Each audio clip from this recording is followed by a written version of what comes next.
더 법 규범적으로 효과적이고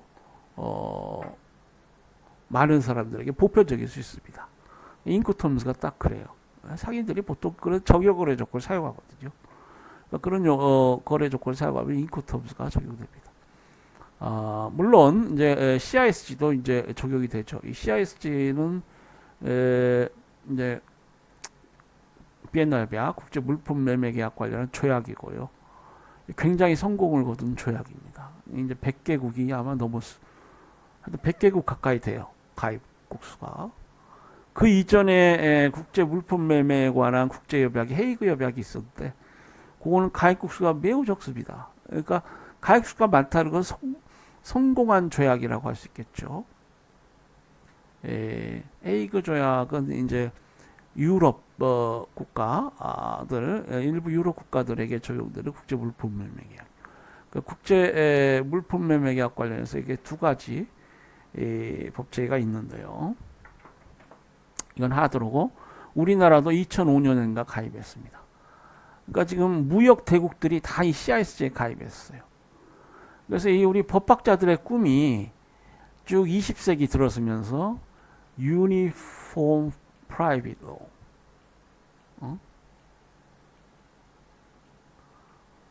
통일 상법, 통일 사법입니다. Uniform, 또 Unification, 또는 Uniform Private Law. 사법을 통일하자. 그 이제 우니드로아라고 UN 기구도 있어요. 뒤에 뭐 운스트랄도 나오고 그럽니다만은. 그래서 그 인류의 여망을 안고 헤이그 국제사법회의도 있고요. 뭐 그렇습니다만은 이 사법 통일 영역에 있어서 큰 성공을 거둔 것 중에 하나가 CISG입니다. 가입국 수가 100개국 넘는 통일 사법 체제라는 게 없어요. 그러니까 국제 물품 매매 관련해서는 통일된 국제 법이 있는 거예요. 국제 사법이 있는 거예요.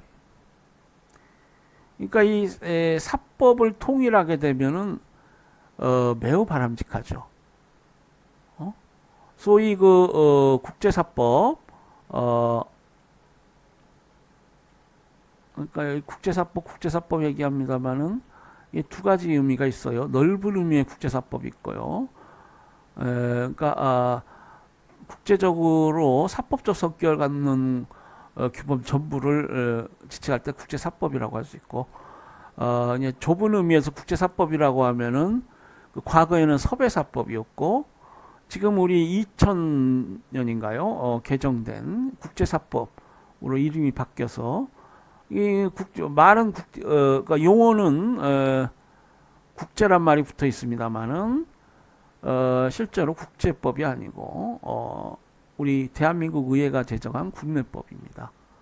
conflict of law, 그러니까 법 충돌이 있었을 때 어느 나라 법을 적용할 것이냐, 여기에 관련된 법이에요. 그리고 국제거래를 포괄적으로 국제거래에서 발생하는 분쟁을 해결하기 위한 분쟁 해결 규범으로 확대 개편되면서 단순히 그 법 선택에 관련한 뭐 중거법 선택에 관련한 섭외사법으로부터 매우 확대 증폭된 그러한 국제사법이 되었습니다. 그러니까 이 국제사법, 넓은 의미의 국제사법이 발전하고, 그러니까 통일사법이라고 할 수 있겠죠. 그렇게 발전하지 않으면은 그 좁은 의미의 국제사법, 그러니까 섭외사법, 어느 나라 법을 적용할 것인가에 관련한 그러한 섭외사법이 필요하게 됩니다. 그러니까 사법이 국제적으로 발전한다, 뭐 헤이그 국제사법 얘기도 했습니다만은 기본적으로 그 실체법, 문제되는 실체법을 통일해버리면 제일 쉽죠. 그러니까 물품 매매 관련한 이런 통일사법을 제정해버리면 됩니다. 안 그러면은 재판관들이 국제사법을 통해서 적용될 중거법을 찾아내야 돼요. 우리나라도 2000년에 국제사법 제정했으니까 곧 봐가지고, 이게 지금 독일 상인하고 한국 상인 간의 거래인데 독일 민법을 독일 상법을 적용해야 될지, 한국 상법을 적용해야 될지 국제사법을 들여다봐야 됩니다. 그런데 미국 상인하고 한국 상인하고 거래를 했는데 CISG가 없다? 들여다봐야 돼. 이 미국은 연방국가니까 사실 통일사법이 없습니다. 통일상법, 통일민법은 없어. 근데 통일상법은 있구나. 그러니까 이게 UCC가 적용돼야 될 법인지 아니면은 저 뉴욕주, 워싱턴주, 캘리포니아주 그런 주, 일리노이주 이 주법, 주 민사법이 적용돼야 될 영역. 예? 뭐 미국 50개 주라 뭐 굉장히 많죠. 그러니까 UCC라는 통일상법이 있다는 것이 매우 다행이에요. 칼 루엘린이라는 미 법학자인데 이거 국제거래법 공부하니까 UCC가 뭔지 정도는 알아야 돼. Uniform Commercial Code. 그러니까 통일 상법절이에요. 이거는 미국 국내 상법이에요. 미 연방 그러니까 이제 이것이 사실 상법이나 민법 영역은 주법이거든요. 그러니까 연방 정부가 UCC를 제정한 게 아니고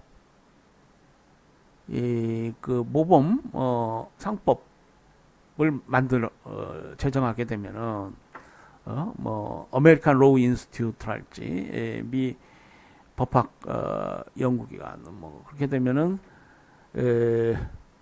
이제 모범 연구를 해가지고 법학자들이 가장 모범적인 우리나라에 적용될 수 있는 가장 모범적인 상법이 이런 것들이 다 쭉 조합하게 되면 그 50개 주 각주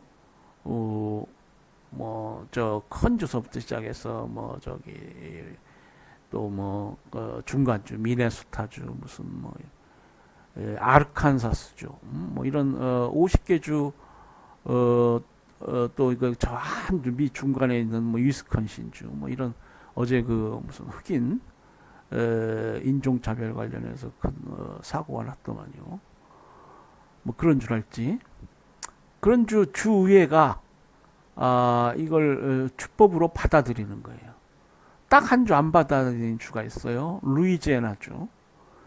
그 49개 주가 이 UCC라는 미국 그 법률연구소가 만든 모범상법전을 자신의 주 상법으로 이렇게 의결하게 됩니다.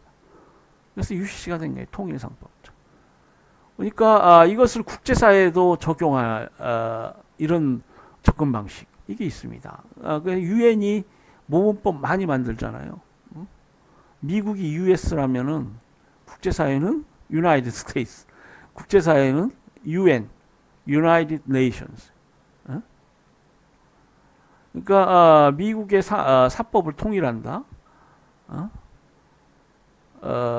아메리칸 로우 인스티튜트가 많이 역할한다. 유엔에서 뭐예요? 운이 들어와 사법 통일 사법 기구 뭐 이런 기관들이 있어요. 그러니까 이런 기구들이 모범법을 만들어요. 모범법. 가장 모범적인 법이 이렇겠다. 이런 영역, 이런 법 영역에서 가장 모범적인 법이 이러겠다. 그러면은 각 그 국제사회에 200개국 넘는 나라가 있으니까 대한민국도 있고 미국도 있고 쭉 있으니까 그 나라 국회 의회들이 그 모범법을 자신의 국가법을 이렇게 받아들이면 돼요. 그러니까 이해관계가 복잡하고 사회가 다르니까 받아들이지 않는 경우가 많죠. 이제 그런 접근 방식이 있을 수 있다는 것입니다. 이 상법 같은 경우, 이건 시장, 상인 이런 개념들이기 때문에 이 공감대가 많이 형성될 수가 있습니다. 그러니까 정서나 문화적 차이가 별로 중요하지 않아요. 이기심, 상인들의 이기심이랄지 기술적인 법이기 때문에 통일이 될 수 있습니다. 그러니까 이제 미국 같은 경우에 대표적인 예가 이 UCC, 통일상법적 통일이에요. 미국은 지금도 통일 형법이 없어요.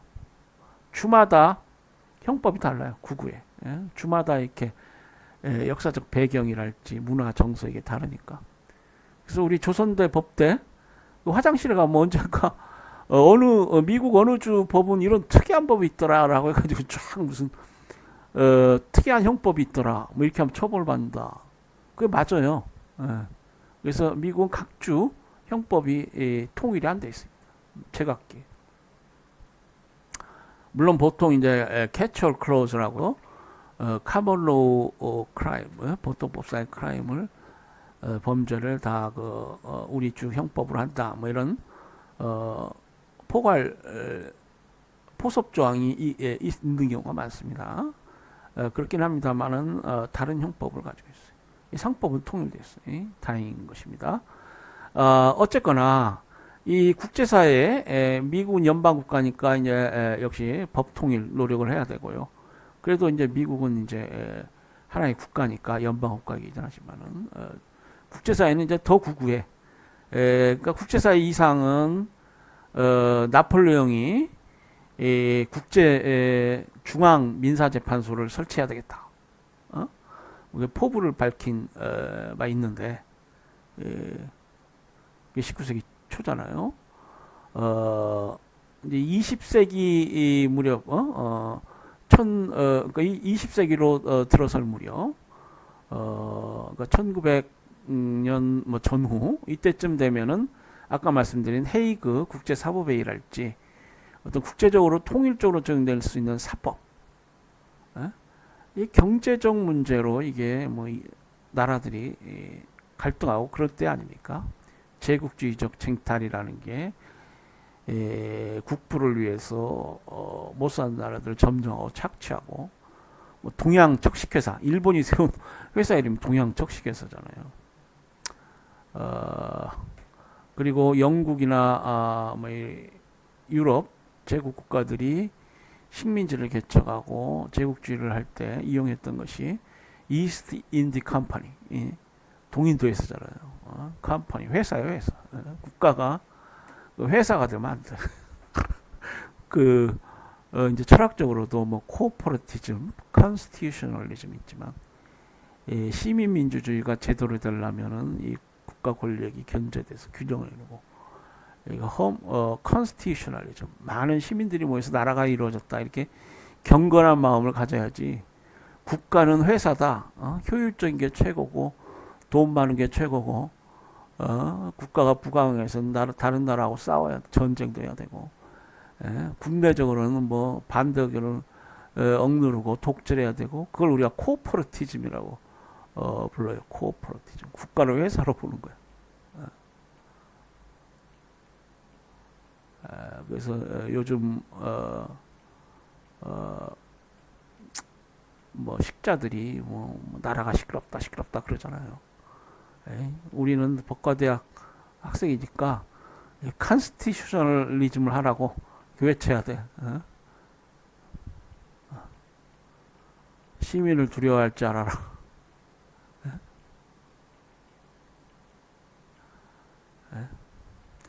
이 제국주의 시대에 대한 반성 있어야 됩니다. 그러니까 이제 사법을 통일하는다라는 것은 비록 사법 영역이지만 뭐 이렇게 제국주의 뭐 그런 얘기들은 이제 뭐 국제법, 국제공법, 공법적 영역이라고 할 수 있겠죠. 뭐 정치하고 법은 굳이 같아 될 건 아니지만은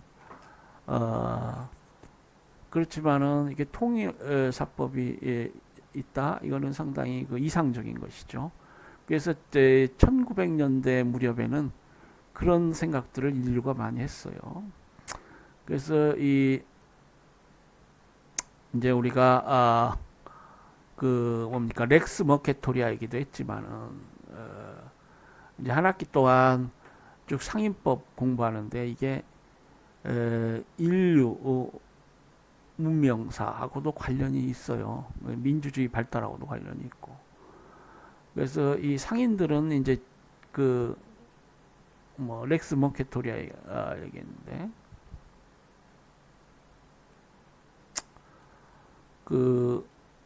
머케토리아라고 하면은 뭐 상인 사회를 얘기하죠. 상인법, 우리말로 하면 상인법입니다. 렉스는 이제 로우 법이라는 뜻이고요.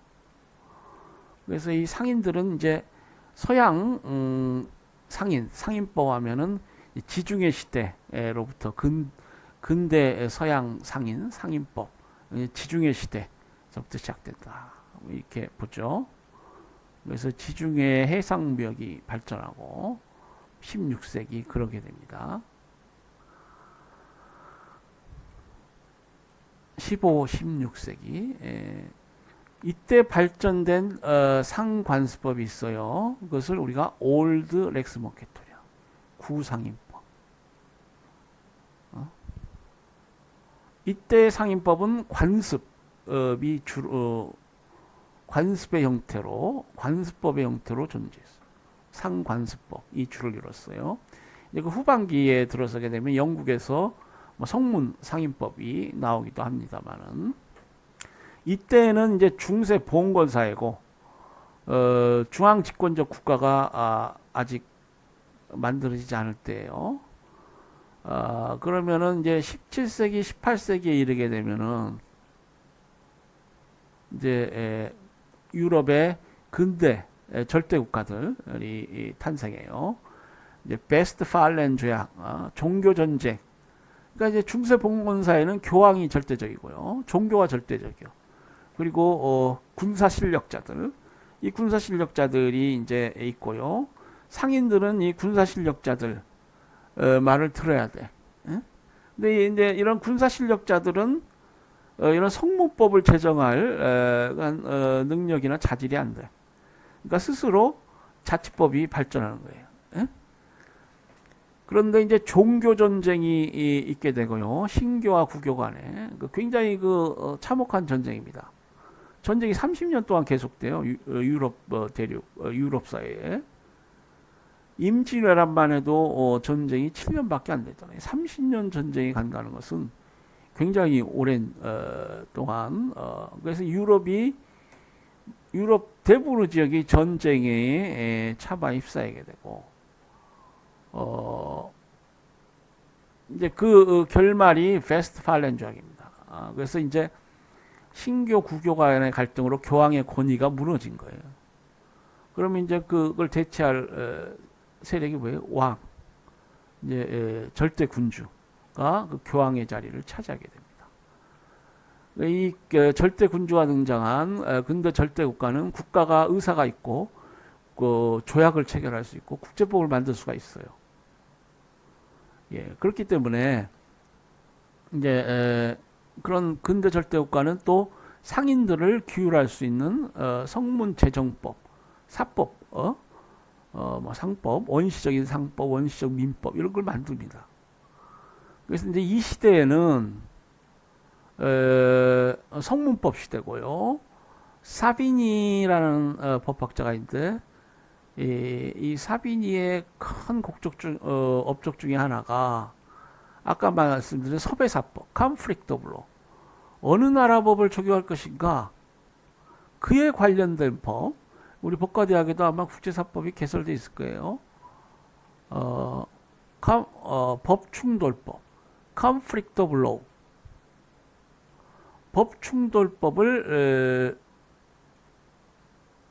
법충돌법의 체계와 그 주요 내용을 만든 그 학자가 이 사빈입니다. 그러니까 관습법 시대, 상관습법 시대에는 필요가 없는 법이지만 이제 나라들이 제각기 근대 절대국가에 대해서 제정법을 만드니까 법이 충돌하는 거예요. A와 B가 거래했을 때 A국 법을 적용할 것이냐, B국 법을 적용할 것이냐가 문제가 돼. 공통된 상관습법은 이제 그 2차적인 효력밖에 없는 거예요. 그래서 그와 관련된 섭외사법이 중요하게 됩니다. 어느 나라 법을 적용할 것인가, 이걸 정하는 법이 바로 이 섭외사법이니까요. 그래서 17세기, 18세기 또 19세기까지 이 섭외사법 시대라고 할 수 있겠습니다. 이제 20세기 접어들면은 아까 그 헤이그 국제사법 얘기도 했지만은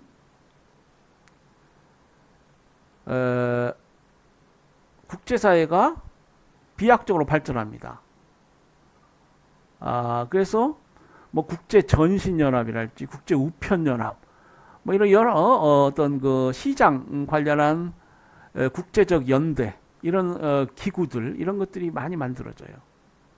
더 나아가서 상인들 사이에 적용될 법을 통일하려는 노력이 있게 됩니다. 그게 헤이그 국제사법회의예요. 그러니까 이 사법이 이렇게 통일되지 않으면 결국 사비니가 만든 소배사법을 봐야 돼. 아까 말씀드린 미국 상인하고 우리 한국 상인, 독일 상인하고 우리 한국 상인 거래를 했는데 분규가 발생했다. 법적인 의견 차이가 있고 다툼이 있어서 분규가 발생했다.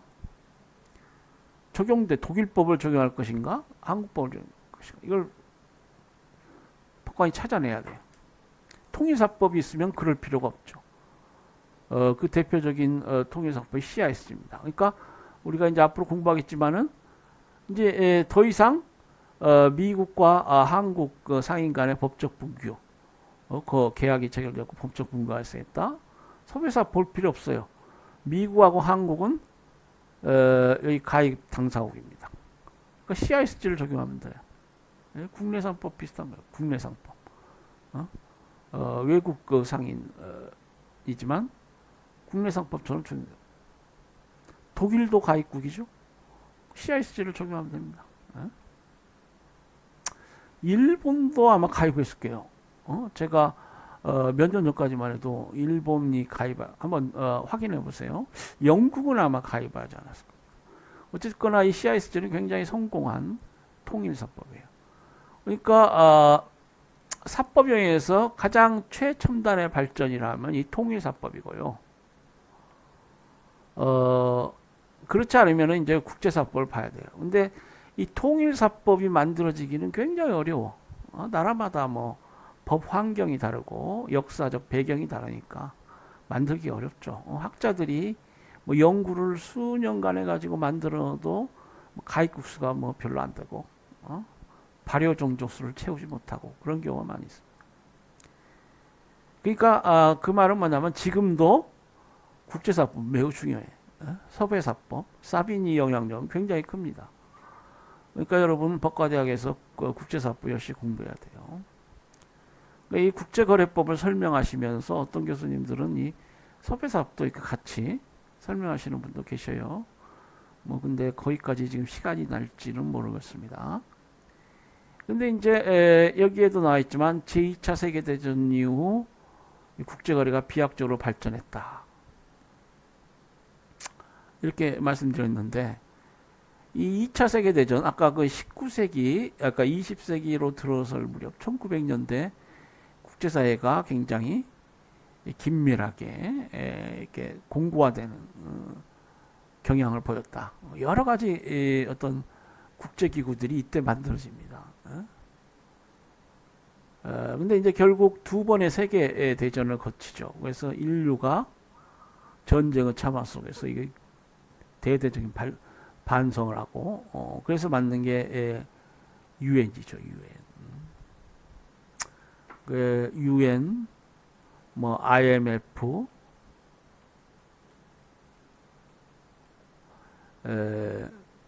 또 IBRD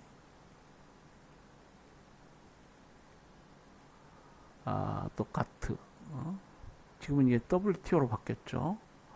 그러니까 이 IMF, IBRD 가트는 요건 이제 경제 기구고요.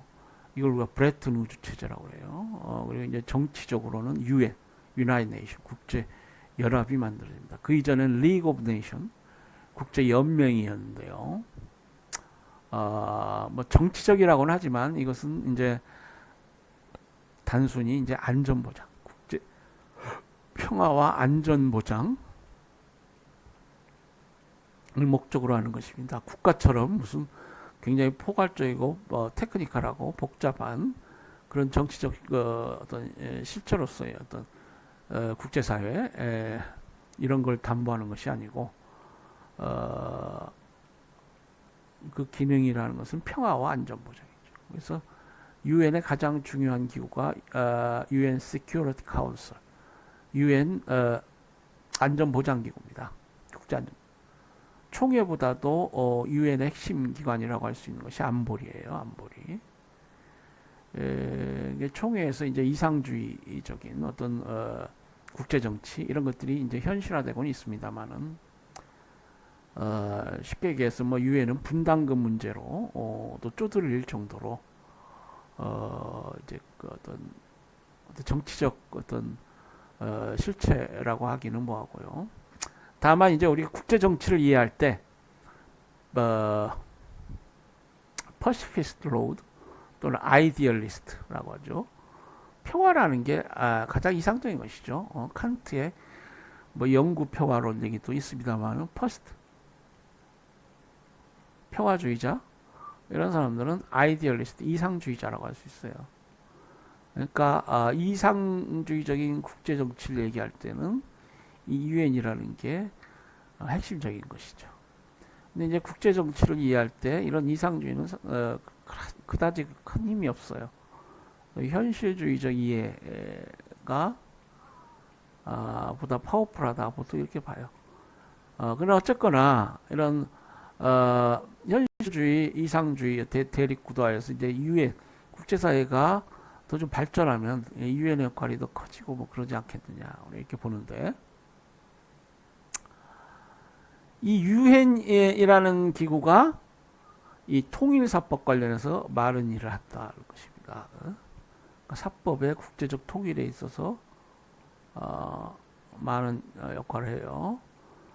그 유엔에 두 개의 전문기구가 있는데 하나는 우니드로아 사법통일기구입니다. 이거는 이제 전통이 더 오래됐어요. 드로아 하면 뭐예요? 여러분 프랑스어 아셔요? 드로아 법이란 뜻이에요. 법 또는 권리 뭐 이런 의미입니다. 그러니까 UN 인스티튜트 I는 뭐냐면 인스티튜트 기구란 얘기예요. 인스티튜트 인스티튜트 하면 뭐예요? 기구. 그래서 UN 사법통일기구 들어가면 법이니까 UN 법통일기구 법조에서 사법이니까요. 사법통일기구가 운이 들어와라고. 그래서 이건 좀 이제 대륙법계적 전통이 강한 기구고요. 전통이 더 깊습니다. 이 운이 들어와 쌍둥이 기구가 운스트랄 국제상거래법이었는데요. 운스트랄